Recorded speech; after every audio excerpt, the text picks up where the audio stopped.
네, 하이캐스 이야기 시험나 잘 들리지 않나? 들려. 네, 여러분. 네, 로얄 마스터 준입니다. 반갑습니다, 여러분. Herkese merhaba. Sizi gördüğüme çok mutlu oldum. Ben Royal Master Jun. 네, 제가 또 오랜만에 강의를 하게 됐는데요. Uzun zaman sonra ben eğitim vereceğim. 네, 혹시 안 들어온 분 계시면 좀 들어올 수 있게 좀 도와주셨으면 좋겠고요. Hala katılmayan kişiler varsa toplantıyı hatırlamalarında yardımcı olun. 네, 오늘 어머니의 날이었죠. Bugün Anneler Günü. 네, 여기 계신 우리 어머니들, 그리고, 어, 네, 그분들 정말 다 축하드리고요. Yani burada bulunan annelere ve gelecekteki anne adaylarının bugününü kutluyorum. 네, 결국 이분들 덕분에 우리 자식들이 있는 거고 굉장히 의미 있는 날이잖아요. 정말 감사한 날이죠. Tabii ki bu anne olan sizler sayesinde çok güzel evlatlar var ve biz de bu şekilde aslında dünyaya geldik. Bu yüzden size olan minnettar bir gün. 한국은 3일 전에 그 어버이날이라고 해가지고 이제 엄마 아빠를 이제 위한 그런 날이 있는데 저도 그래가지고 부모님이랑 같이 밥도 먹고 막 놀았어요. Kore'de de birkaç gün önce ebeveyn günü diye düşünebilirsiniz. Bu da anne ve babanın günü olduğundan dolayı biz de birkaç gün önce ailemizle beraber buluşup yemek yedik. 네, 아무튼 오늘 가족들이랑 다들 즐거운 시간을 보내셨으리라고 생각을 하고요. Bu yüzden ailenizle sizin de çok güzel bir vakit geçirmesini umuyoruz. 네, 저를 모르시는 분들도 계시니까 제가 짧게 그냥 저를 소개하는 영상을 보여주고 그리고 좀 강의를 시작을 할게요. Beni de tanımayan kişiler olduğundan dolayı ilk olarak kendimle ilgili bir videoyu gösterip daha sonra eğitimime öyle başlayacağım. 드디어 비행기를 타고 한국으로 들어갑니다. 1년 동안 비행기를 몇 번이나 탔을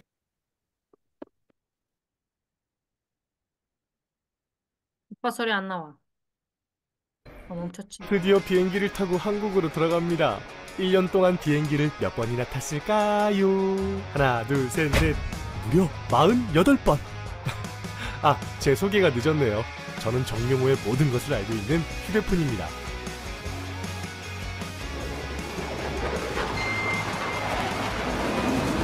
저는 이 시간이 가장 좋습니다. 너무 설레이잖아요. 파트너들에게 줄 제품들을 하나하나 챙기면서 많은 사람들을 만날 생각을 하니 두근두근합니다. 아자아자 화이팅! 자, 여기 보시고 하나, 둘 찍고 또 찍고 또 찍고 또 찍고 또 찍고 수만 장은 찍은 것 같아요. 두 사람은 왜 어떻게 이렇게 바쁘게 사냐고요? 제 주인 덕분이죠. 5년 전 공기업 외국계 대기업에 다니며 열심히 살았고 그리고 사랑하는 사람을 만나 결혼에도 꼴이 냈습니다. 이렇게 바빠진 게 언제부터더라? 아버지를 따라 크루즈 여행을 갔다 오더니 생각이 바뀌는 것 같더라고요. 과감하게 사표를 내고 사업에 몰두하기 시작했습니다. 하는 건 좋은데 그 대신 이제 아빠한테 도와달라고 하면 안 돼? 알겠지? 아버지에게 누가 되지 않겠다며 글로벌 사업에 몰두하더니 이리저리 펜팔을 보내더라고요.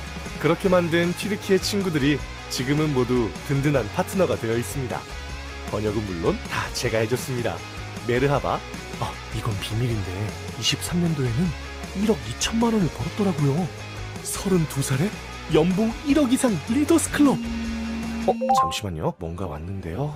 Onları ortaklarını aileleri gibi gören, onlara her zaman özen gösteren ve değer veren sponsorlardır. Deprem meydana geldiğinde onlar için de bizim için de çok korkutucu olmuştu. Ancak ortaklarına 15 bin dolar değerinde yardım malzemesi gönderdiler ve zor zamanların üstesinden birlikte gelmemiz için hep yanımızdaydılar. Ortakların başarısını içtenlikle dileyen kraliyet ustaları Jun Yong-woo ve Lim Mi-son'un yanı sıra ben de başarılı olmaya gerçekten çok kararlıyım. Onlar o kadar iyi sponsorlar ki tam 1,5 yıldır bizimle yatıyorlar, bizimle kalkıyorlar. Sanki Kore'de değil de Türkiye'de yaşıyorlarmış gibi bize geliyor. Her şey için onlara çok teşekkürler. Sponsorlarımızın Royal Master kariyerini tebrik ederiz. İyi ki varsınız. Türkiye'den sevgiler. 파트너들을 가족처럼 챙기는 모습이 너무 보기 좋죠? 덕분에 여행도 많이 다니고 예쁜 곳도 많이 가고 고마워. 경제적, 시간적 자유와 수많은 친구들을 얻은 뉴 로열 마스터 정용우앤 임미선을 소개합니다.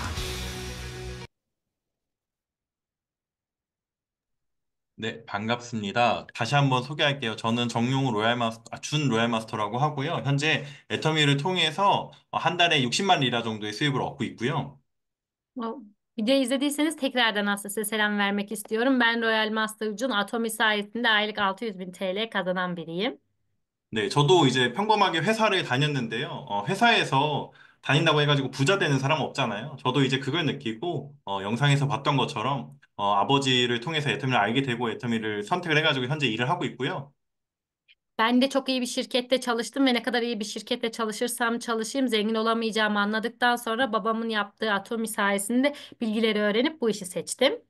네, 그래서 사실은 여기 회사 다니시는 분들의 그 고충에 대해서 저도 이제 공감을 하는 거죠. 저도 회사를 다녀봤기 때문에.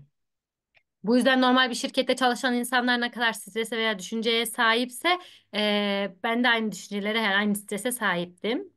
네, 오늘 제가 강의를 저희 애터미가 어떤 사업인지 어떤 식으로 돈을 버는 건지 조금 설명을 하면서 저희가 일반적으로 다니는 회사 수입이랑은 전혀 다르다는 거를 제가 좀 시스템 수입이라는 걸 좀 알려드리려고 하는데요. Bugün Atomi'nin nasıl bir iş olduğunu ve neden bu çağda aslında Atomi'yi yapmamız gerektiğini benim kendi aslında tarzımla sizlere anlatacağım. 네, PPT를 좀 보면서 할게요.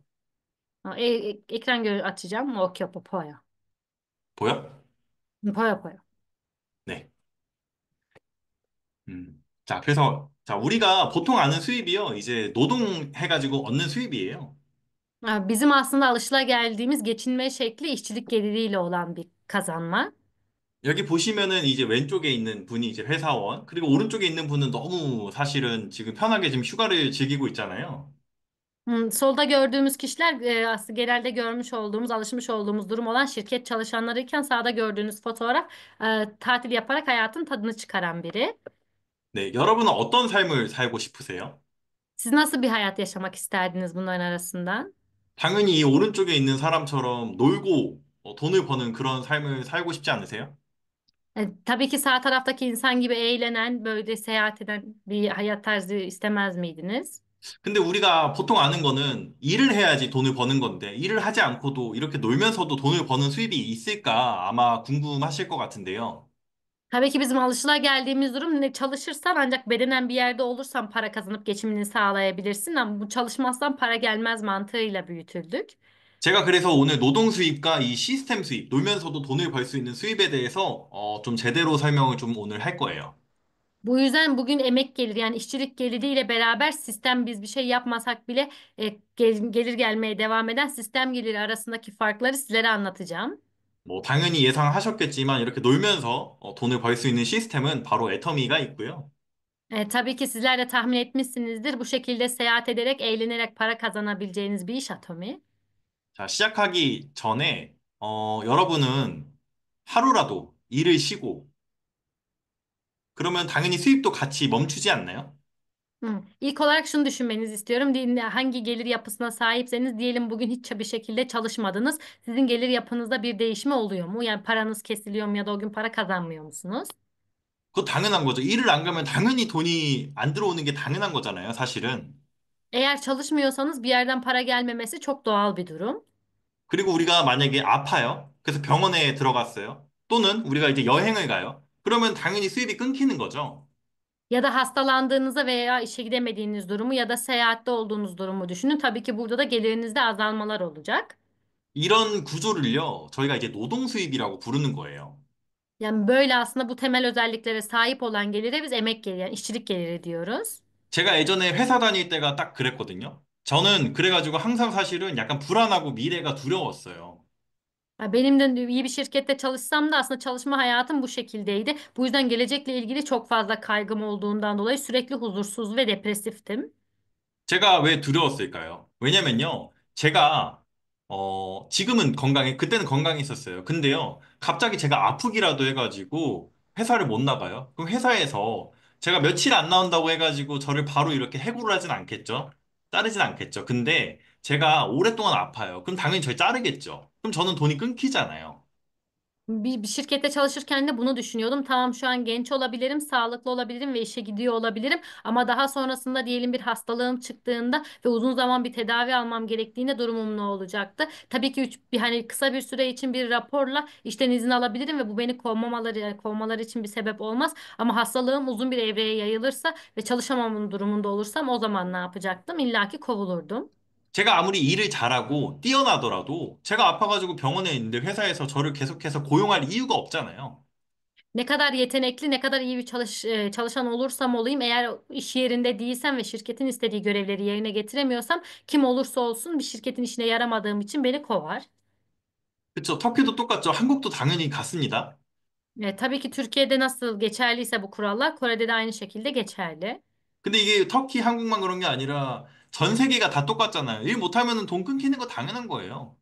Bu tabii ki sadece iki ülke değil, dünyanın neresine giderseniz gidin böyle. Eğer fiili olarak bir yerde çalışmıyorsanız bir para kazanmazsınız. 자, 이 노동 수입은요, 진짜 이 구조가 간단해요. 뭐냐면은 내가 일한 만큼만 돈을 버는 거예요. Yani işçilik gelirinin oluşumu çok basit. Çalışırsanız para gelir. 내가 진짜 딱 일한 만큼만 돈을 버는 거죠. 저희가 시간을 투자해야지만 돈이 들어온다는 거예요. Yani ne kadar çalışırsanız, zamanınızı ne kadar yatırırsanız ancak o zaman bir gelire sahip olursunuz. 자, 이게 종류가 뭐가 있죠? 보통 일반적인 회사원, 공무원, 그리고 이런 자영업자, 그런 것도 있고, 프리랜서, 또 이제, 인플루언서나 유튜버, 이런 것도 다, 이 예로 해당이 될 것 같아요. Yani bizim şu ana kadar öğrenmiş olduğumuz şirket çalışanı, memur ya da kendi mesleğini yapan, yani kendi dükkanı olup kendi uzmanlık alanında çalışan kişiler, böyle uzaktan aslında çalışan insanlar ya da influencerların tamamı çalıştığında para gelen, çalışmadığında para gelmeyen işçilik yapısına sahip ya işçilik geliri yapısına sahip. 사실, 한국에서는요, 이제 굉장히 어린, 이제 꼬마들이 꿈이 뭐냐고 물어보면은, 저는 이제 커서 인플루언서, 유튜버가 되고 싶어요 하는 친구들이 되게 많거든요. 요즘 한국에서 꼬마들이. Kore'de küçük yaştaki insanlara ileride hangi mesleğe sahip olmak istiyorsun diye sorulduğunda artık çoğunluğu influencer gibi şeyler söylüyor. 근데요, 인스타그램, 그렇게 성공하시는 분들, 인플루언서로 성공하시는 분들 많나요? 엄청나게 많은 사람들이 도전하지만 그 중에서 성공하는 사람들은 정말 극소수의 사람들이에요. Tabii ki sosyal medya gibi, Instagram gibi aslında uygulamaları çok kişi kullanıyor ve çok kişi influencer olmayı deniyor gibi olsa da aslında arka planda bu dalda başarılı olan çok az kişi var. 그쵸, 여러분? 뭐 100명이 성공해가지고 100명이 다 성공했었으면은 전 세계 사람들이 다 인플루언서 하려고 아니면 다 유튜버 하려고 아마 했을 거예요. Eğer zaten her başlayan kişi influencer veya YouTuber olabilseydi ve bundan da hani para kazanabilseydi o zaman herkes zaten bu işe başlardı. 자, 근데요, 여러분. 아무리 잘 나가는 유튜버, 아무리 잘 나가는 인플루언서라도 그분들이 콘텐츠를 만약에 올리는 거를 멈춰버려요. 그러면은 그때부터는 내 돈도 수입도 끊긴다는 거죠. Ne kadar ünlü bir influencer ya da ne kadar ünlü bir YouTuber olursanız olun bu fark etmez. Eğer sürekli bağlantılar kurup reklamlar almazsanız geliriniz tavan yapmışken bir anda dibi de görebilir. 결국 그분들도 본인들의 시간을 투자하는 그거를 멈추잖아요. 그러면은 수입이 끊긴다는 거죠. Yani o kişiler de aslında zamanı kendi çalışmalarıyla değiştirip ancak bu şekilde para kazanıyorlar. Kendileri çalışmadığı durumda gelirleri duruyor. 자, 거기다가 콘텐츠 만드는 게 어려운 일이죠. 굉장히 어려워요. 그 연구하는 것도 굉장히 힘들거든요. Tabii ki bunlar sadece aslında bir fotoğraf paylaşmakla kalmayıp arka planda özel bağlantılar oluşturması gerekiyor ve biriyle anlaşıp bağlantı oluşturmanız oldukça zor bir şey, yani zor şartlara sahip. 그 엄청난 경쟁, 그 안에서도 성공을 해야 되는데 또 성공을 했는데도 내가 아파가지고 만약에 병원에 입원해요. 그러면 수입이 끊긴다는 거예요. Tabii ki böyle bu hazır herkesin olmak istediği bu meslekte çok fazla aslında rekabet olduktan sonra rekabet olduğu için çok başarılı olduğunuzu sanarken bir üste çıkamaz duruma gelip daha sonrasında aslında bu işi yapamaz hale de gelebilirsiniz. 결국에는 우리가 이제 평범하게 생각하는 이 회사원, 이거나 인플루언서나 유튜버나 다 똑같다는 거죠, 결국에는. Yani sonuç olarak ister bir şirket çalışanı ister bir influencer farklı şeyleri yapıyor olsa da gelir yapısı olarak aynılar. 자, 그래서 이 노동 수입은요, 한계라는 게 이제 명확하다는 거예요. Ve işçilik gelirinde tabii ki bir sınır var. 자, 결국에는 내가 몸이 아프면은 수입도 중단이 되고, İlk olarak eğer hastalanırsanız sizin gelirinize bu yansıyabilir ve bu geliriniz durabilir. 그리고 내가 일을 멈추면은 소득도 멈춘다는 거죠. Yani ne kadar iş yapmazsanız geliriniz de duracak demektir. 자, 여러분, 사람은요, 저희가 나이가 들면 들수록 건강한가요? Tabii ki insan denen şey yaşlandıkça sağlığı çok daha iyiye mi gider? 우리가 이제 20대, 그리고 30대, 40대, 50대 몸이 다 똑같을까요? 그렇지 않죠. Ya bizim 20'lerimizde, 30'larımızda, 40'larımızda sağlığımız aynı durumda mı? 사람은 나이가 들고 체력이 점점 떨어져요. İnsanlar yaşlandıkça fiziksel olarak güçleri de düşüyor. 자, 그리고요, 한국도 정년이라는 게 있단 말이에요. 트리케도 정년이라는 게 있죠. 나이가 들면은 나가야 돼요, 회사에서. Bu yüzden tabii ki nasıl Kore'de de Türkiye'de aynı şekilde eğer yaşlandıkça bir süre sonrasında o yaptığınız işleri bırakmanız gerekiyor. 자, 그래서 우리는 나이가 들면 들수록 점점 불안한 거죠, 사실은. Bu yüzden insanlar yaşlandıkça çok daha karamsar oluyorlar. 한국은요, 정년이 몇 살인지 아세요? Kore'de işi bu şirketten ayrılma ve hani zorunlu işi bırakma yaşının kaç olduğunu biliyor musunuz? 조금 빠른 회사들은 이제 45살이고요. Eğer hani böyle hızlı bir şirketse yani hızlı emekli oluyor yani emekli olduğunuz bir şirketse 45 yaşında şirketten ayrılmak zorundasınız. 45살에 회사 나가면요, 뭐 할까요? 45 yaşında bir anda şirketten ayrıldığınızı düşünün. Geçiminiz için ne yapacaksınız? 이제 한국에서 이제 아파트 아시죠? 그 아파트 노래에 나오는 그 아파트 경비원 하거나 아니면은 주차 관리인 그런 거 하는 거예요.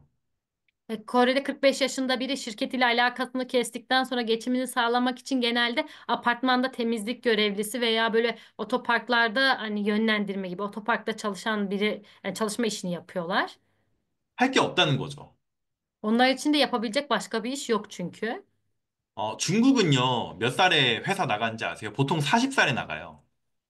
Çin'de ise bir şirketten şirkette son olarak çalışma yaşınız 40 oluyor. 왜냐면은 어차피 사람이 많은 거예요. 중국은 워낙 사람이 많으니까 40살에 사람을 내보내고 또 새로운 사람을 뽑아요. Tabii ki Çin'in nüfusu çok fazla olduğundan ve genç çok fazla insan olduğu için 40 yaşında biri şirketten ayrılınca onun yeri çok hızlı bir şekilde yani daha genç bir vücutla doldurulabiliyor. 그러니까 이게 사람이 워낙 많은 나라들은 점점 이 정년의 나이가 되게 짧아지는 것 같아요. 어차피 너가 아니어도 할 사람이 많다 하면서 이제 나이 든 사람을 계속 내보내는 거죠. Bu yüzden nüfus arttıkça, genç nüfus çoğaldıkça aslında şirketlerden emekli olma yaşı oldukça küçülüyor. Çünkü o insan kovulduğunda yerine gelebilecek çok fazla insan var. 자, 이 노동 수입 굉장히 불안하잖아요. Ve emeklilik gelirinin işçilik gelirinin özelliklerine baktığınızda oldukça karamsar değil mi?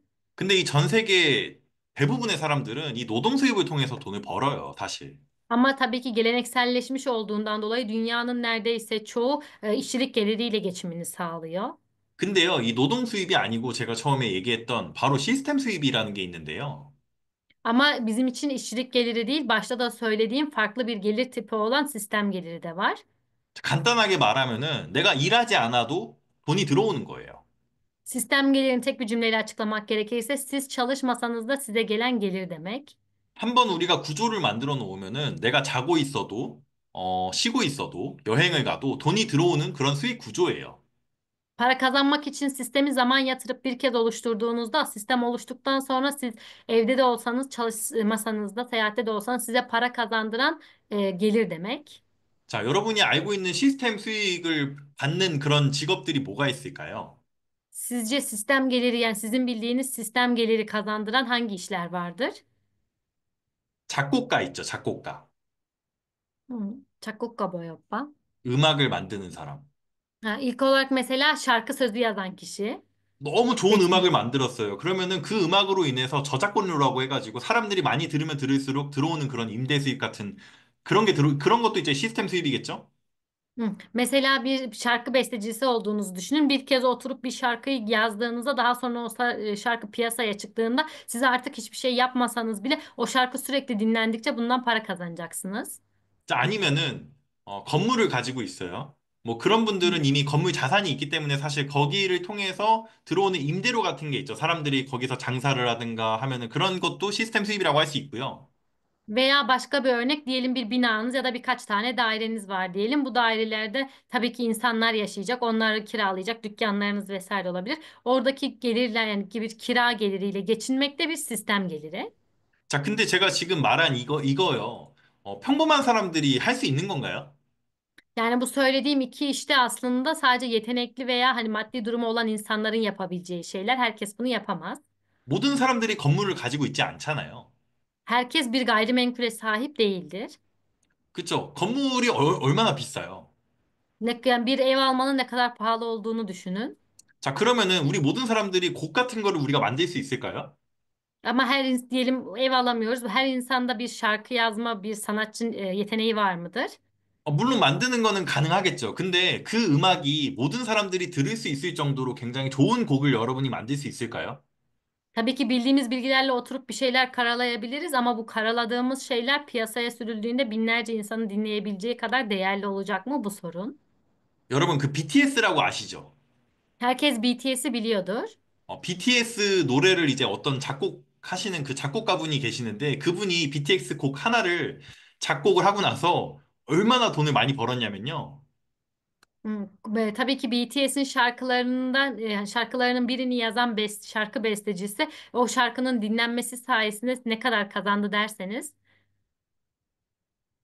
어마어마하게 돈을 많이 벌어가지고 뭐 한국이랑 뭐 미국이랑 막 그 건물 같은 거를 막 이렇게 사시고 막 그러더라고요. 와, 어마어마하게 돈이 들어오시는데 그 정도로 사실 BTS는 곡이 전 세계 사람들이 다 알기 때문이죠.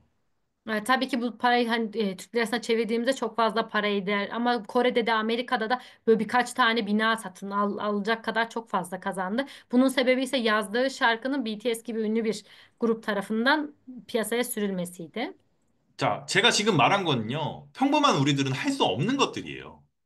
Yani benim söylediğim şey aslında normal insanların yapamayacağı şeyler sadece yeteneğe bağlı. 근데요, 정말 다행히도 이 시스템 수입을 벌 수 있는 플랫폼 사업이 있는데 그게 바로 애텀이에요. Ama bizle normal insanların bile para kazanıp sistem geliri oluşturabileceği bir platform varsa bu da Atomi. 플랫폼, 이게 뭘까요? Platform dediğimiz şey ne? 플랫폼은 뭐냐면요. 기차, 이제 트레인 플랫폼 이런 것처럼요. 사람들이 많이 모이는 장소를 저희가 이제 플랫폼이라고 얘기를 하는데요. Platform aslında çok fazla insanın kullandığı, çok fazla insanın aslında ulaşılabileceği olan bir yerlere platform deniyor. 자, 이런 플랫폼 사이트 뭐가 있을까요? Yani sizin bildiğiniz platform siteleri var mı? 아마 우리가 많이 쓰고 있는 거 있죠. 왓츠앱, 인스타, 페이스북. Yani Hı. Bizim aslında en çok kullandıklarımızdan WhatsApp, Instagram, Facebook gibi uygulamaların hepsi platform olarak geçiyor. 이게 바로 플랫폼 사이트예요. 물론 이제 쇼핑 플랫폼도 많죠. 뭐 트렌드율도 있고, 뭐 N11도 있고 되게 많아요. Tabii ki bunlar bir iletişim platformu olsa da online siteler, online alışveriş platformları da çok fazla. Bildiğimiz Trendyol, N11 hepsi burada gibi çok fazla alışveriş platformu var. 자, 그 플랫폼을 소유하신 분들, 일명 CEO 분들은 돈을 버시겠죠. Tabii ki bu uygulamaları yazan yani bu uygulamaların sahibi olan CEO'lar da oldukça fazla para kazanıyorlar. 그걸 만드신 분들은 그걸 통해서 그 사이트가 유지하는 한 계속해서 돈을 버실 거예요. Yani bu siteleri bu uygulamaları bir kez yazdıktan sonra bu uygulamaların kullanılmasıyla sürekli olarak para kazanıyorlar. 근데요, 여러분, 우리 평범하죠? 우리가 그런 사이트 만들 수 있을까요? Ama bizler çok normal insanlar. 못 만들어요. Pardon. 쉽지가 않아요. Bizler normal insanlar olduğumuzdan dolayı tabii ki böyle siteleri de oturup tek başımıza oluşturamayız. 굉장히 많은 돈과 시간을 투자해서 만들려고 해도 만들 수가 없어요. Böyle bir yeteneğimiz olmasa da parasıyla bu işleri yapabilecek kişileri tutup da onlarla beraber zamanımızı ve sermayemizi yatırdığımızda da aslında yapılacak çok zor bir iş. 만들어도요, 만약에 만들었어요. 근데도요, 사람들이 쓸지 모르겠어요. Hani diyelim paranızı ve zamanınızı yatırarak böyle bir siteye sahip oldunuz. Bunu insanların kullanma oranının ne kadar yüksek olacağını da bilemezsiniz. 사람들이 안 쓰면요, 내가 이제까지 거기다가 돈 투자한 거, 시간 투자한 거 다 돈 날리는 거예요. Bu eğer bu yaptığınız şey başarılı olmazsa o zaman yatırdığınız zaman, para hepsi boşa gider. 자, 여러분. 우리가요, 인스타나 페이스북이나 뭐 트렌디올이나 이런 거 써가지고 사실 돈을 벌어본 적은 없잖아요. 돈 버는 사람은 다 소유자예요. Biz ister Instagram veya farklı uygulamaları ne kadar kullanırsak kullanalım, ne kadar zamanımızı yatırırsak yatıralım. Bununla ilgili bir para kazanmışlığımız yok. 자, 근데요, 이 애터미는요, 이 플랫폼 사이트인데요, 이걸요, 저희한테 빌려준 거예요. Atomi denen bu platform site aslında platform sizlere sadece bu platformu ödünç veriyor. 자, 내가 만들긴 어렵지만요. 애터미는 이 쇼핑몰 사이트를 나한테 빌려줬기 때문에 내가 이걸 통해서 돈을 벌 수 있다는 거예요. Tabii ki benim bir siteyi oluşturmam, oraya seçilmiş ürünleri koymam ve bunun satışının gerçekleşmesi ne kadar zor olduğunu düşünürseniz Atomi'nin yaptığı şey zaten mevcutta olan sistemi, platformu bizlere ödünç veriyor. 자, 제가 할 일은 뭐냐면요. 이 사이트를 많은 사람들한테 알려서 많은 사람들이 이 사이트를 이용을 하면 내가 돈을 버는 구조예요. Benim yapmam gereken tek işlev bu siteyi iyi bir şekilde kullanıp daha sonrasında bu site hakkındaki bilgileri başka insanlara yaymam. Tek yapmam gereken işlev bu. 자, 여러분이요. 이런 쇼핑몰 사이트를 만드는 게요. 사실 굉장히 어려운 일이죠. Normal insanların böyle bir alışveriş sitesine sahip olması oldukça zor bir durum. 자, 일단 첫 번째로 물건을 팔아야 되니까 물건을 내가 개발을 하고 아니면 어디서 내가 물건을 가지고 와야 되고 또 그 물건을 어디다 보관을 해야 되고 그쵸? 굉장히 어려운 일이에요. Sadece ilk aşamayı düşünün. Bir site, online site oluşturacaksınız. Tabii ki orada bir ürün satmanız gerekiyor. Bu ürünü kendinizin üretip üretmeyeceği, kendinizin üretim tesisi yoksa bunu nereden tedarik edeceğinize, tedarik ettikten sonra bunların nasıl bir depolarda saklanacağına kadar ilk aşamada bile oldukça fazla aslında aşamalar içeriyor. 자, 그리고 이 제품을 또 사람들한테 팔았는데 사람들이 마음에 안 든대요. 또 그러면 또 그거에 대해서 또 이제 불만이나 이런 거를 또 상담해 줄 수 있는 또 직원을 또 고용을 해야 되고 또 직원 관리도 해야 되고 굉장히 어렵죠. Diyelim ilk aşamaları geçtiniz, bir ürünü buldunuz, ürünü tedarik ettiniz, depoladınız. İkinci aşamaya geliyor. Bu ürün gerçekten insanların kullanabileceği ve tekrar alabileceği kadar kaliteli bir ürün mü derken bunların hakkında bilginizin olmadığını fark edip insanlara işe alıp o insanlara maaş vesaire verdiğiniz diğer aşamalar geliyor. 또요, 사람들한테 많이 팔아야 되니까 홍보를 해야 되는데 홍보하는 게 돈이 들죠. 마케팅 비용이 드니까. Diyelim bunların hepsini yaptınız. Daha sonrasında çok fazla insanın bu ürünü kullanabilmesi için reklama girmeniz gerekiyor. Reklam masrafları da oldukça pahalı aslında aşamalar. 자, 듣기만 해도 사실은 너무나도 어려운 일이에요. Sadece söylerken bile ne kadar zor işler olduğunu anlamışızdır. 근데 여기서 아마 사업해보신 분들은 제 말을 이제 공감하실 텐데 뭐냐면은 이 중에서 가장 어려운 거는 또 이제 사람 관리가 또 어려워요. Tabii ki ticaret yapan kişiler de benim ne demek istediğimi çok çok daha iyi anlayacaklar ama bunlar genelde dışa bağlı etkenler olsa da en önemlisi şey insan ilişkilerini sağlayabilmek. 사람 관리하는 게 제일 어렵거든요. 직원을 뽑았는데 말을 안 들어가지고 또 나가고 또 뽑고 Gerçek bunların arasında aslında en fazla sizi zorlayan şey çalışanlarla yani işin insan ilişkisini yönetmek. Çünkü bir çalışan aldınız iyi çalışıyor ama canı sıkıldığı için gidiyorsa işiniz aksar. İyi çalışmıyorsa gidiyorsa işiniz aksar. 자, 근데요, 이 애터미는요, 내가 그냥 쇼핑몰을 빌려받은 거라고 했잖아요. 그래서 이 쇼핑몰에 있는 제품을 사람들한테 알리면은 그걸 소개하는 그런 일이에요. Yani bizim işimiz biraz önce bu işin bir aslında bir alışveriş sitesi olduğunu söylemiştik. Bunu kullandıktan sonrasında sadece bu ürünle ilgili deneyimlerinizi ve bilgilerinizi başka insanlara aktarmanız gerekiyor. 자, 근데 첫 번째, 이 애터미를 할 수 있는 사람이 조건이 있는데요. 뭐냐면은 내가 일단 애터미 제품을 써보고 만족하시는 분만 사실은 할 수 있어요. Yani bu işi aslında yapabilmek için yani normal insanların bu işte başarılı olabilmesinde aslında tek şart aranıyor. İlk olarak ürünleri kullanmalı ve ürünleri gerçekten beğenen biri olmalısınız. Tatmin olmanız gerekiyor. 제 말이 맞지 않나요? 왜냐면은 내가 내 쇼핑몰에서 파는 물건도 내가 안 쓰는 제품을 판다는 게 말이 안 되잖아요. Dediğim şey doğru değil mi? Kendi bir alışveriş sitesini aslında yapacaksınız, oluşturacaksınız ama kendi beğenmediğiniz ürünleri satıyorsunuz. Bu hiç mantıklı değil. 자, 이 애터미는요, 여러분이 다 쇼핑몰의 오너가 되시는 거예요. 우리는 이 플랫폼을 저희가 이제 빌린 거거든요. Bizler bu platformu ödünç aldığımız andan itibaren bu platformun ana sahibi oluyoruz.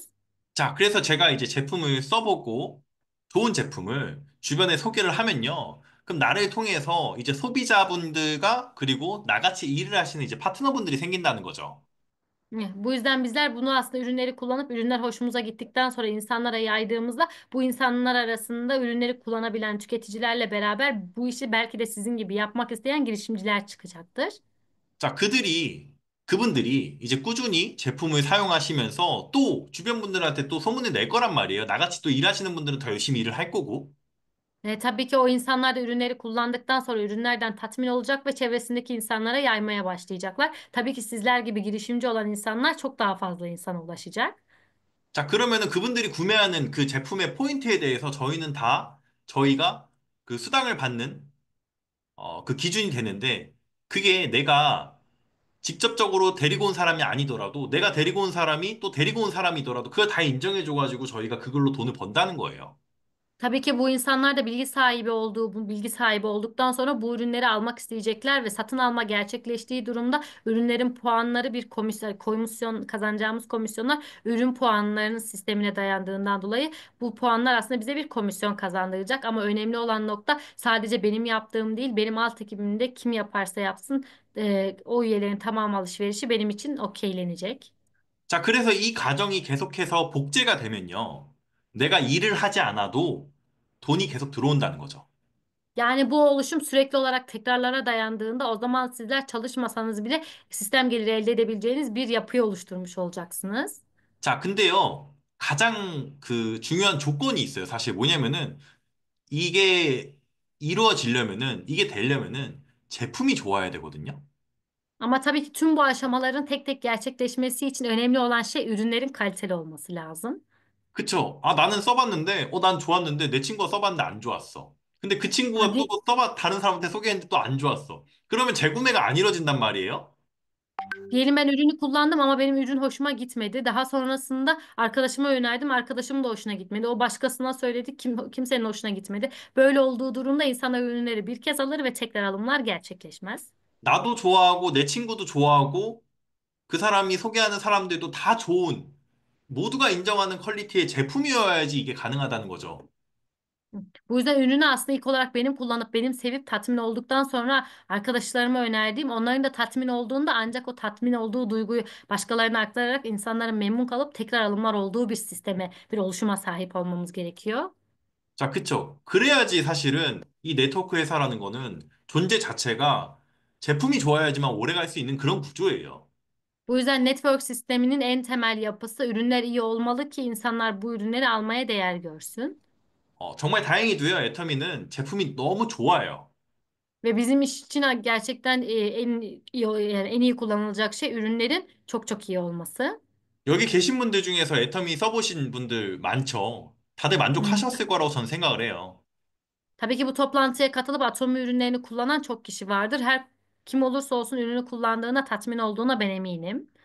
지금까지 기존에 썼던 그런 네트워크 제품들이랑 전혀 다를 거라는 거를 아마 써보신 분들은 다들 아시죠? Şu ana kadar denemiş olduğunuz network ürünlerinden oldukça farklı olduğunu deneyen kişiler de hissetmiştir. 그렇기 때문에 애터미가 2009년에 한국에서 시작을 하고 지금 16년 됐어요. 16년 됐는데 지금 벌써 글로벌 랭킹 10위까지 갔거든요. 근데요, 이렇게 Ürünler. 빠른 시간 안에 글로벌 10위까지 들어간 회사가요, 애터미밖에 없어요. Ürünler bu kadar kaliteli olduğundan 2009 yılında Kore'de kurulmuş Atomi şirketi sadece 16 yılda globalde dünyanın en iyi network şirketleri sıralamasında ilk 10'da yer alabiliyor. Bunun sağlanmasını sağlayan aslında ürünler ve böyle yapabilen başka hiçbir şirket yok. 그 말은 결국에 제품이 결국에는 그 역할을 다 했다는 거예요. 정말 좋은 제품이라는 거예요. Yani aslında ürünler kaliteli olduğundan dolayı geriye kalan tüm işlevler ürünler sayesinde halloluyor demek. 자, 저는요, 이 애터미를 선택하고 제 인생이 정말로 바뀌었거든요. Benim hayatım Atomi'yi seçtikten sonra çok fazla değişti. 일단은 제가 회사를 다닐 때는, 수입이 그렇게 많지도 않았을 뿐더러 시간도 많이 없었어요. Yani tabii ki ben ne kadar iyi bir şirkette çalışırsam çalışayım hani zamanım çok olmamakla beraber tabii ki gelirim de oldukça azdı. 그때는 회사 다니는 게 정말 사실은 힘들었어요. 스트레스 받고. O zamanlar bir şirkette çalışmak oldukça stresli ve zordu. 근데 제가 애터미를 선택하고 나서 저는 이제 노동성 수입이 아니라 시스템 수입이 된 거예요. Ama tabii ki Atomi'yi seçtikten sonra artık bir işçilik geliri değil bir sistem gelirine sahip oldum. 제가 지난번에 4월 7일부터 이제 5월 초까지 터키에 있었거든요. 그 동안에 한 달 동안 수입이 61만 2천 이 정도의 돈이 들어왔어요. Ben yani 7 Nisan'la 7 Mayıs arasındaki bu tarihlerde Türkiye seyahatindeydim ve o vakitte ben Türkiye seyahatindeyken benim hesabıma yatan para 612 bin TL. 제가 한 거라고는요, 그냥 터키에 가서 파트너들 센터 오픈식 가서요, 테이프 커팅 같이 해주고, 그리고 미팅 조금 같이 해주고, 세미나 조금 하고, 별거 안 했어요. Ha, benim bu sırada aslında yaptığım tek şey Türkiye'de seyahat ederek benim partnerlerimin eğitim merkezini ziyaret etmek. Orada seminer varsa seminerde kısa bir konuşma yapmak. Daha sonrasında başka yere gidip aynı şekilde bir toplantı yapmak. Bunlardan başka bir şey yapmadım. 근데 제가 그렇게 여행 중이었는데 돈이 들어온 거죠. 근데 여러분 이게요. 굉장히 놀라운 게 제가 지금 만약에 병원에 입원할 수도 있잖아요. 아파가지고. 근데요, 여러분 이렇게 들어올 거예요. Ve bu benim yaptığım şey sadece seyahatken benim hesabıma yatan miktar bu şekilde. Ama bu seyahat de olmazsa ve diyelim bir gün hastalandım ve hastanede yatmam gerekecek. O süreçte bile bu şekilde para kazanmaya devam edeceğim. 한국에서는 그런 것도 있거든요. 어떤 분이요. 아파가지고 이제 병원에 누우셨어요. 이제 애터미에 샤론까지 올라가시고. Kore'de şöyle bir örnek var. Bir kişi Sharon Master olduktan sonra hastalığı nedeniyle hastaneye yatırılıyor. 근데 그분이요. 샤론까지는 열심히 일을 했던 거죠. 그래서 좌측과 우측에 이제 그분같이 일을 하시는 분들이 좀 계셨었어요. Ama bu kişi Sharon Master olana kadar çok sıkı çalışmış ve kendisiyle beraber çok iyi bir şekilde çalışan girişimcileri sağ ve sol kolunda oluşturmuştu. 근데 그분이 병원에 입원을 하시고 일을 전혀 못 하셨어요. 완전히 그냥 의식이 없었단 말이에요. O kişi hastaneye kaldırıldıktan, yani hastaneye yatmaya başladıktan sonra bir süre sonra komaya girdikten sonra hiçbir şey yapamadı. 근데요, 그분 좌우에 대단하신 분들이 많이 들어오셔가지고 그분이 지금 크라운이에요. Ama bu kişi hastaneye yatmadan önce sağında ve solunda iyi çalışan girişimciler oluşturduğundan dolayı o hastanede olduğu süreçte herkes kendi işini büyütmek için çalıştı ve o kişi hastaneden çıktığında Crown Master'dı. Yani üçüncü seviyede yatmışken altıncı seviyede hastaneden çıktı. 제가 지금 60만 리라 번단 말이에요. 근데 그분은 저의 3배 버는 거예요. Ben şu an ayda 600 bin TL kazanıyorum ama o hastanede yatan o kişi benim aylık benim 3 katımı kazanıyor. 병원에 한 7년 정도 누워 있었는데 계속 그 돈을 받고 있는 거예요. 7 yıl boyunca hastanede kaldı ve bu paraları sürekli olarak kazanmaya devam etti. 그분 가족들은 그분한테 너무 감사한 거죠. 왜냐면은, 우리 아빠가 이제 애터미를 선택을 해가지고, 우리 가족 전체가 이 애터미를 통해서 돈을 버는 그런 기적 같은 일이 생긴 거죠. Tabii ki o kişi hastanede uzun yıllar boyunca komada olsa da ailesi her an aslında Atomi'ye şükrediyorlardı. Çünkü babası hastalanmadan önce Atomi'ye başlamış bir gelir yapısı oluşturmuştu ve kendisi yattığı sırada ailesini geçindirebilecek parayı kazanmaya devam ediyordu. 그분의 선택이 그분 가족들의 전체 인생을 다 바꾼 거죠. Yani o kişinin seçimi ve o kişinin kısa sürede olsa çok sıkı çalışması ailenin tüm hayatını değiştirdi. 자, 그래서요, 여러분, 애터미, 괜찮은 것 같은데, 근데 나도 할 수 있을까 걱정하시는 분들이 많을 것 같아요. Tabii ki Atomi'nin şirketinin özellikleri oldukça iyi olabilir ama insan olarak acaba ben de bunu yapabilir miyim diye düşünüyor olabilirsiniz. 이제 신규분들이 가장 많이 걱정하는 게 뭐냐면은, 나도 할 수 있을까? 사람을 어떻게 만날까? 또 거절당하면 어떡하나? 이런 걱정을 되게 많이 하시더라고요. Bu işe yeni başlayan girişimciler bu işte başarılı olup olamayacağını merak ederken insanlarla nasıl buluşmalar ayarlayabilirim? Beni reddederlerse ben ne yapacağım diye çok fazla endişeye sahip olurlar. 지금 통역하는 하티제도 그렇고, 저도 그렇고, 모든 사람들이 아마 처음에는 네트워크 경험이 없는 사람들은 다 똑같이 그렇게 생각을 할 거예요. Şu an çeviri yapan Hatice'de ben de aynı şekilde kim olursa olsun fark etmez. Network deneyimi olmayan insanlar bu işe başladıklarında çok fazla endişeleri vardı. 그런데 이제 괜찮다는 거죠. 왜냐하면 애터미에는 시스템이 있어요. Ama bu ne böyle endişeleriniz olsa da hiçbir sorun yok. Çünkü Atomi'nin hali hazırda oluşturulmuş bir başarı sistemi var. 도와주는 그런 교육 시스템이 있고, 그리고 중요한 거는 제품이 사실은 알아서 일을 또 해주는 그런 게 있고요. 그리고 저희와 Yani 같은 리더분들이 도와준다는 거죠. sizin başarılı olmanız için sizi eğitecek bir başarı sistemi oluşmuşken aynı zamanda ürünler zaten çok kaliteli olduğundan dolayı sadece ürünleri göstermeniz bile ürünü geri kalan işi yaptığından dolayı ve sizlerle beraber çalışan liderler olduğu için endişe etmenize gerek olmayan bir ortamdasınız. 이런 줌 미팅 같은 시스템도 있고, 세미나장도 있고, 굉장히 많은 그런 게 있기 때문에 절대 혼자 하는 일이 아니고요. 함께하는 시스템이 이미 준비되어 있기 때문에 이곳에 그분들을 초대하시면 된다는 거죠. Şu an katıldığınız Zoom toplantısı veya düzenli olarak düzenlenen seminerler de olduğundan dolayı aslında tek başınıza yapmayıp çok fazla insanla yaparak, yardımlaşarak yaptığınızdan dolayı bu nasıl yapacağım konusunda endişe etmenize gerek yok. 자, 근데요, 이 시스템을 만드는 세 가지 이제 핵심이 있는데요. Bu sizin kendi sisteminizi, gelir sisteminizi kurmanız için üç tane anahtar aslında şart var. 이 사업은요, 물건을 파는 사업이 아니고요, 교육 사업이에요. Bizim işimiz bir ürün satış işi değil, bizim işimiz bir aslında eğitim verme işi. 자, 교육을 통해서 내가 배운 거를 파트너도 똑같이 배우게 해가지고 복제가 되게 해줘야 돼요. Bizim işimiz eğitime katılıp öğrenmek, daha sonrasında bu eğitime katılıp öğrendiğimiz bilgiyi bizim altımızda bulunan, bizlerle çalışabilen girişimcilerin yapabilmesi için onlara öğretmek ve bunun sürekli olarak çoğalması. 자, 시스템 수입을 얻기 위해서는 나같이 일하는 리더들이 내 왼쪽과 오른쪽에 내 아래에 많아야지만 이게 시스템 수입이 내가 진짜 아파도 돈이 들어온다는 거죠. Sistem geliri oluşturmanın ana mantığı benim bildiğim ve benim gibi sıkı çalışan kişilerin sağ ve sol kollarımda yaptığımda ben çalışmasam da para getirebilecek bir sisteme sahip olması gerektiğinden dolayı bunu öğrenmek ve öğretmek şart. 결국은 교육이 가장 중요하다는 거고요. Ne olursa olsun eğitim en önemli basamak. 자, 두 번째는 팔로업인데 이게 뭐냐면은 단순히 우리가 제품이나 이런 마케팅 플랜이나 회사 소개나 이런 것만 할 게 아니고요. 뭐 그분이 제품을 사용을 하고 나서 어땠는지 그리고 그분이 떻게 생각을 하는지 그런 관계 유지 이게 가장 핵심이라는 거죠, 또.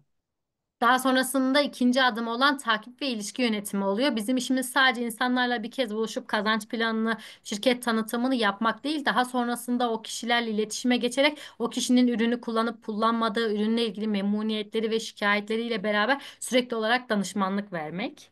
자, 세 번째는 나와 같이 이렇게 일을 열정적으로 할 수 있는 리더를 만드셔야 돼요. Daha sonrasında üçüncü şart ise benim gibi sıkı çalışan ve tutkulu olan yani insanları lider olarak yetiştirmek. 그래야지만 진정한 시스템 수입이 가능하다는 거고요. 이 세 가지가 꾸준히 반복이 되면요. 그러면은 진짜로 내가 저번에 이 처음부터 얘기했던 노동성 수입이 아니라 이 애터미를 통해서 영원히 돈을 얻을 수 있는 그런 구조를 만들 수 있다는 거고요. Bu şartlarda olan şeyleri her gün düzenli ve tekrarlı yaptığınızda ancak o zaman titiz bir şekilde, titizlikle sistemden para kazanan biri olursunuz ve bunun da sürekli olarak tekrarlanması gerekir. 자, 이게요. 더 대단한 건 뭐냐면은 내 자식 그리고 내 손자까지 물려줄 수 있어요. Ve tabii ki sizin bir sistem oluşturduktan sonra kazandığınız geliri sadece siz almakla kalmaz. Sizin vefat etmeniz durumunda evladınızdan torununuza kadar bu parayı almaya devam ederler. 자, 우리가 일을 하다가 멈추면은 그냥 수입이 끊기고 끝나는 건데 근데 애터미는 내가 멈추더라도 돈이 들어오고 심지어 내가 죽더라도 내 손자까지 줄 수 있는 그런 수입이요. 결국에는 전 자산이라고 생각을 하거든요.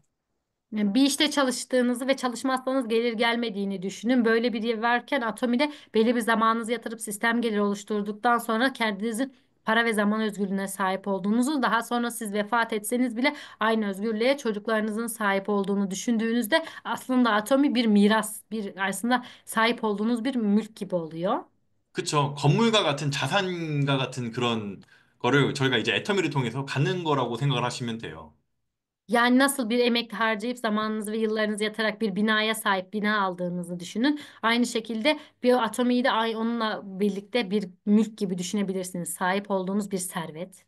근데 건물보다 더 낫죠, 사실은. 건물은 시간이 지나면은 뭐 붕괴가 될 수도 있고 뭐 지진이 나가서 무너질 수도 있는데 애터미는 그런 게 아니죠. Tabii ki atomiyi bir gayrimenkulle karşılaştırdığınızda atomi oldukça daha güvenilir. Gayrimenkul sürekli bakım isteyen, eskiliğinde belki değer görmeyen veya bir doğal afet sonucu yok olabilen bir varlıkken atomide böyle bir durum söz konusu bile değil. 자, 여러분, 아시는 것처럼 지금 AI, 이 로봇, 이게요, 속도가 정말 빨라요. Hı. Tabii ki sizlerin de bildiği ve gündemde olan yapay zeka dünyanın aslında her yerine çok hızlı bir şekilde yayılıyor. 지금은요, 진짜로, 글도, 영상도, 그리고 번역도, 디자인도 다 AI가 해요. Şu an yapay zeka grafik tasarımdan çevirmenliğe, yazarlıktan, metin yazarlığından aslında birçok alana kadar her şeyi yapabiliyor.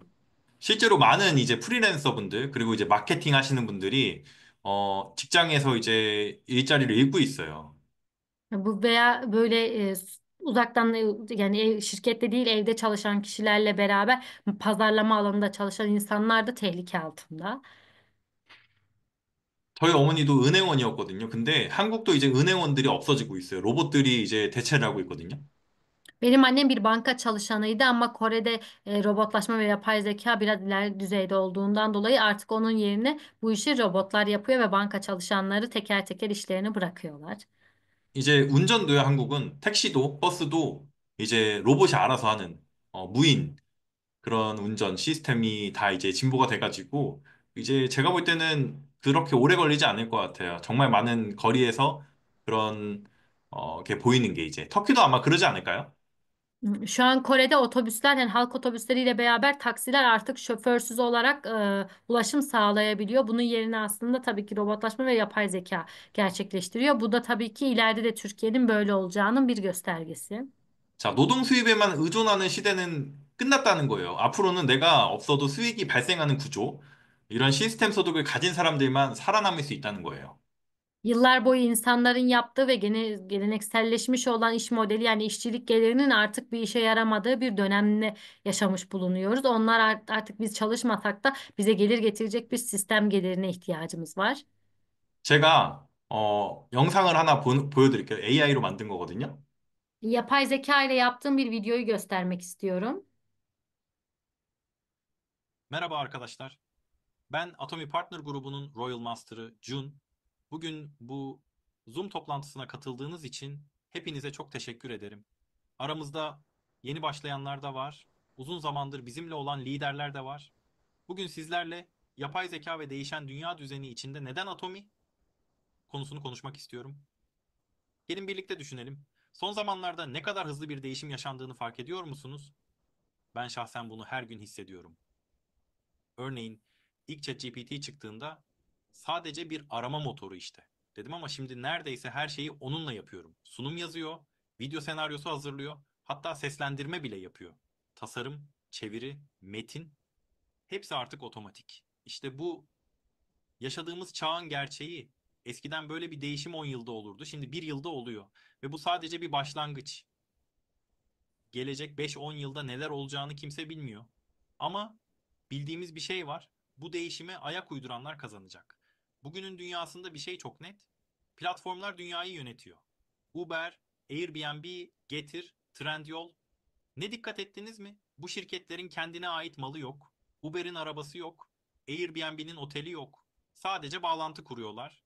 Arz ve talebi, kullanıcı ve hizmeti, ürün ve tüketiciyi bir araya getiriyorlar. Ve bu bağlantı sayesinde milyar dolarlık şirketler oluyorlar.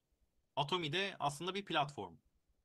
Fabrikamız yok, reklamımız yok ama Kolmar gibi dünyanın en kaliteli üreticileriyle çalışıyoruz. Ürün kalitesinden ödün vermeden fiyatları herkesin ulaşabileceği seviyede tutuyoruz ve ürün memnuniyetiyle büyüyen bir yapıya sahibiz. Bu sistem AI'nin yapamayacağı bir şey yapıyor. Güven kuruyor. Yapay zeka bilgi verebilir ama güven veremez. Bir arkadaşınız size bir kremi önerdiğinde reklamlardan daha çok etkilenmiyor musunuz?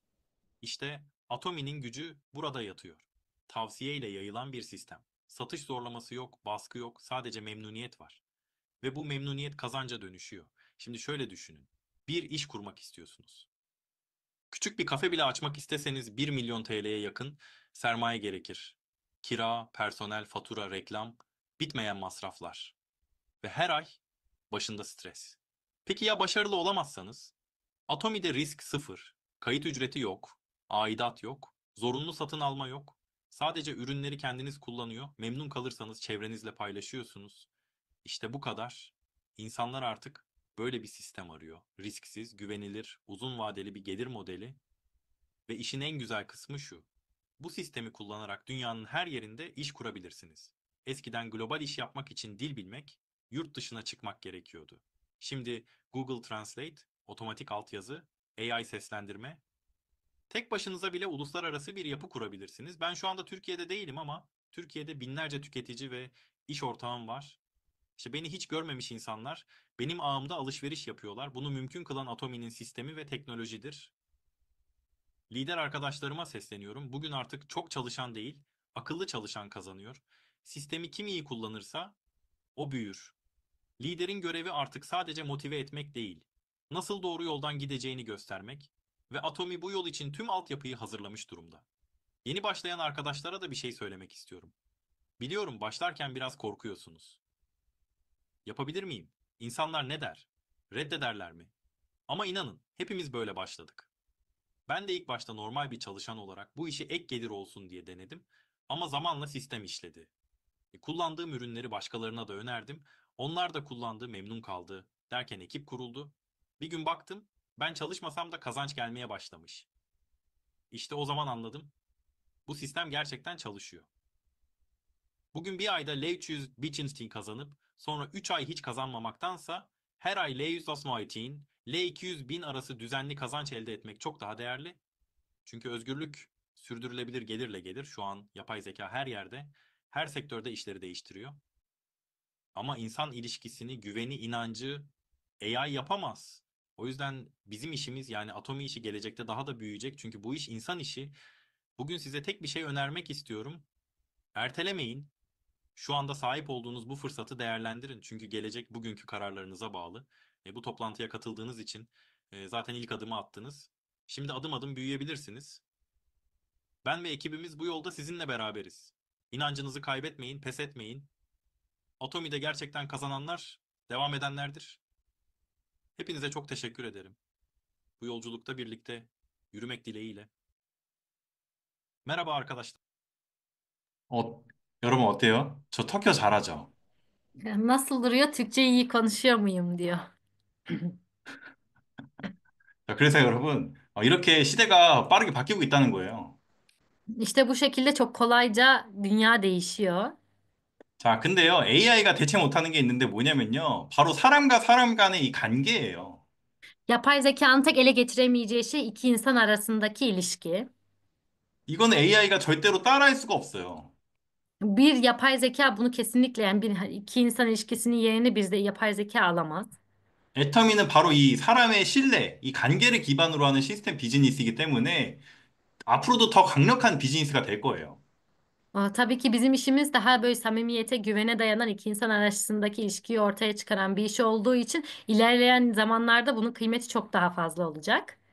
자, 그래서 애터미는요, 결국에는, 이렇게 무료로 할 수 있고, 그리고 글로벌로 확장할 수 있고, Hı. Bizim işimiz aslında yani bu işi yapmak çok çok kolay. Bunun sebebi ise ücretsiz üye olurken globalde de bu işi çok fazla büyütebiliyoruz. 단순히 저희가 이제 이게 수입을 넘어서 평생의 자산이 될 수 있는 그런 플랫폼이라는 거죠. Yani bu işi yaptıktan sonra bu platform sadece sizin gelirinizi karşılamakla kalmayıp sizin hayatınız için bir servet boyutuna ulaşabiliyor. 네, 그래서 여러분, 제가 오늘 소개해드렸죠. 노동 수입 그리고 시스템 수입. Bugün sizlere işçilik gelirini ve sistem gelirini söyledim. 이 두 가지 수입 중에서 어떤 거를 여러분은 선택하실 거예요? 저 같으면요, 당연히 시스템을 선택을 할 것 같아요. 인생이 달라지죠. Ya bütün özellikleri düşündüğünde size göre hangi işçi gelir çok daha uygun? Ben sistem gelirini seçerdim çünkü hayatımın tamamını değiştirebilir. 자, 노동 수입만으로는 진짜 불안한 그런 세상이 됐어요. 그래서 이 시스템 수입 애터미를 선택하셨으면 좋겠고요. İşçilik gelirine sahip olduğunuzda daha çok böyle stres ve karamsar olursunuz bu dönemde, bu çağda. 애터미는 여러분이 도전할 수 있도록 모든 준비가 끝난 그런 플랫폼 회사예요. 이제는 여러분이 선택만 하시면 되고요. Ama bizim işimiz aslında bundan sonrasında bir platform kullanarak hayatımızı tamamen değiştirebileceğimiz bir platformu ödünç alıp hayatınızın tamamını değiştirebilirsiniz. 자, 여러분, 그런 말이 있어요. 내가 내 미래, 나의 내일이 바뀌려면요. 내가 지금 하고 있는 그런 평범한 일을 하는 게 아니라 평범하지 않은 일을 해야지 내 mi래가 바뀌어요. Ya bu sözü hepiniz duymuşsunuzdur. Eğer şu an yaşadığınız hayattan farklı bir hayata sahip olmak istiyorsanız şu anda yaptığınız işlerden daha farklı bir şey yapmalısınız. 오빠 소리 안 나와. 맨날 내가 매일매일 똑같은 일을 하면서 나의 미래가 바뀔 거라고 생각하는 거는 정신병이라고 얘기를 하거든요. Her gün aynı şekilde yaptığınız şeyleri yapmaya devam ederek yarın başka bir hayatınızın olmasını bekleyemezsiniz. 그렇기 때문에 내 미래가 진짜 바뀌고 싶으면요. 이런 특별한 일, 애터미를 해야 된다고 저는 생각을 하고 있고요. Bu yüzden eğer hayatınızın değiştirmesini, hayallerinizdeki hayatı yaşamak istiyorsanız farklı bir iş yapmalısınız ve bu da sizin için iyi şartlarda hazırlanmış atomi olabilir. 저희 아버지가 지금 2세 정도 되는데요. 지금 한 달에 180만 리라 벌고 있단 말이에요. Hı. Benim babam yaklaşık 60-61 yaşında ve aylık geliri 1 milyon 800 bin TL. 그 나이에 그렇게 돈 벌 수 있는 사람이 한국에 없어요. 60 yaşın yani bu yaşlar 60'lı yaşlarda böyle paralar kazanan Kore'de kişiler yok. 아버지도 하고, 저도 하고, 제 와이프도 하고, 제 동생도 하고, 저희 아버지 가족들도 다 하고, 저희는 모든 가족들이 다 하고 있어요. Benim babam, ben, kardeşim, eşim ve babamın hani akrabalarının tamamı bu işi yapıyor. 그 이유는 뭐냐면요. 진짜 돈이 되니까요. Bunun sebebi herkes bu işi yapıyor ve sonucunda para kazandığı için tabii ki devam ediyor. 자, 그래서 혹시나 오늘 처음 들어오신 분들은 제가 오늘 하는 얘기가 사실은 좀 부족할 수 있어요. 그렇기 때문에 저희 시스템 많이 들어와서 많이 들어보시고요. 저희가 사실 유튜브나 이런 데도 정보가 많아요. 그래서 그런 거 보시면 좋을 것 같고요. Bugün bu toplantıya giren kişiler bilgi edinmiş olabilirler ama bunun da daha fazla bilgi edinip hani eksikliğini hissediyor olabilirler. Bizim YouTube kanalımızda da çok fazla video olduğunda ve bu toplantıların da devamı geleceğinden dolayı katılmanızı umuyoruz. 많은 분들이 애터미를 선택하셔가지고 진짜 본인의 인생뿐만 아니라 가족의 인생까지 전체가 바뀌는 그런 특별한 그런 선택이 되셨으면 좋겠습니다. Birçok insan Atomi'yi seçip sadece kendi hayatını ve geleceğini değiştirmekle kalmayıp ailesinin hayatını değiştirip çocuklarına bir servet bırakmasını umuyorum. 강의 여기까지 할게요. 감사합니다. Diyeceklerim buraya kadardı. Teşekkür ederim dedi.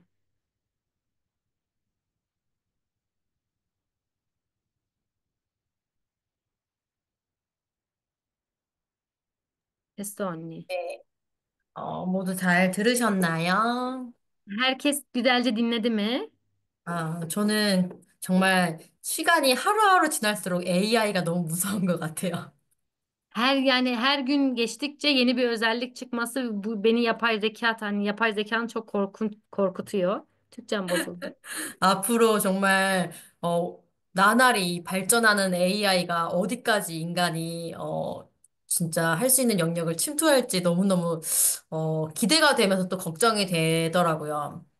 İleride acaba yapay zeka ne kadar ilerleyecek ve insanlar neler yapacak? Hani o nasıl bir yaşam tarzı olacak? Çok merak ederken aynı zamanda çok fazla endişe duyuyorum. 네, 다시 한번 오늘, 엄마의 날, 정말 정말 여러분들 정말 진심으로 축하드리고요. Bugün Anneler Günü'nü tekrardan kutluyorum. 제가 아직은 엄마는 아니지만 정말 모든 엄마들 정말 존경하고 대단하다고 생각하고 있어요. Ben hala anne değilim ama bütün aslında annelere çok saygı duyup hepsini çok seviyorum. 네. 다들 모두 사랑하고 저희 오늘 강의 들어주시냐고 너무너무 고생했고요. 마지막으로 사진 찍고 마무리할게요. Hepinizi seviyorum ve bugün toplantıya katıldığınız için çok zahmet ettiniz. Son olarak fotoğraf çekinip bitireceğiz. 네, 카메라 켜실 수 있는 분들은 지금 바로 켜주세요. Kamerayı açabilenler açsınlar. Biri bizim kanalımızın. 네, Okey. 그래서 하트 해주세요. 하트. Kalp yapabilirsiniz. 네, 찍을게요. 조금만 기다려주세요. Biraz beklemenizi istiyormuş.